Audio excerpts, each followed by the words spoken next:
Today, I'll be walking you through the top 5 things that I do on a regular basis to keep my bikes dialed in. For me, doing this routine maintenance is key to keeping my bikes in great working order, but more importantly, it's the key to making sure that I'm confident every time I head out riding. By keeping my bikes dialed in, I am able to focus strictly on my riding, and that is invaluable to me. To work through this list of maintenance items, we're going to start with what in my opinion are the least important of the things to do to your bike, and gradually work all the way up to what in my opinion is the most important thing to do to make sure that your bike is dialed in. So make sure you stick around till the end of the video. The first piece of maintenance that we're going to cover in today's video is lubing your chain. Riding with a dry chain is loud, bad for your drivetrain, and overall just pretty dang annoying, but you can pull it off and it's not too important, which is why it is the first thing that we're covering in the video. With that said, having a lubed drivetrain is really great for a multitude of reasons, but most importantly, it keeps your bike quiet and keeps your drivetrain super happy, so you should keep up with it as much as possible. For me personally, I lube my chain the night before I ride, and then I wipe off the excess with a rag right before I head out in the morning, and that general process works super well for me.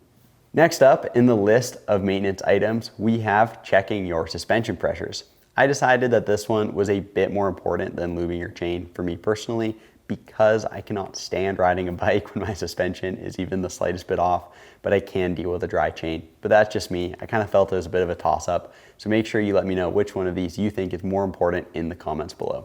On a regular basis, I tend to check my suspension pressures every couple of weeks, but I do check them more in the shoulder seasons due to the temperature fluctuation, and I'll check them for sure if I'm driving to a new location and a different elevation to ride.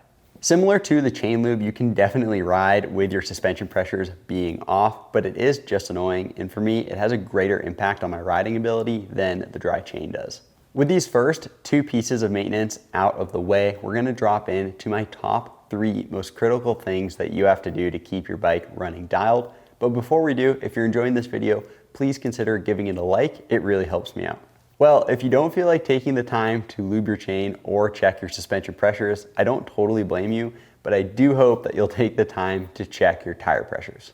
For me, this is the first thing that I do before every single ride, and with your tires being your first form of suspension, it is critical that they are at the right pressure for your bike to feel up to spec out there on the trail. I recommend checking your tire pressures with a digital gauge, but regardless of the gauge that you're using, it is definitely key to use the same gauge all the time for consistency, and it is also key to take the time to experiment with tire pressure and find what works best for you, as it is largely up to personal preference. Moving into the final 2 pieces of maintenance that I would suggest to keep your bikes dialed in. These are both non-negotiables for me, and if they are not done, I will not ride my bike.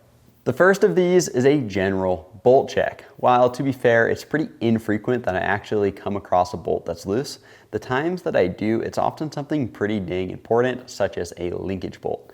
This has happened enough times throughout my career that I will not ride if I do not do a bolt check beforehand.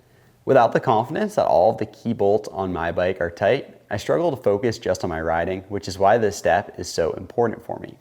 To go about doing a bolt check, I just grab whatever Allen keys are necessary and just check with my hand, because after years of working on my bike, I have a pretty good feel for a torque spec in my wrist. However, if you are new to working on your bike, I would strongly suggest doing a bolt check with a torque wrench. Before we drop into the final piece of maintenance that I do to keep my bikes running dialed, if you'd like to see more videos like this one in the future, please consider subscribing. There are new uploads on the channel every single Monday. So my final and most critical piece of maintenance that I do on a regular basis to keep my bikes dialed in is to make sure that my brakes are functioning as best as they possibly can. For me, this means that the brakes are grabbing well, that there are no air bubbles in the system, and that the contact points of the front and rear brakes are about at the same place.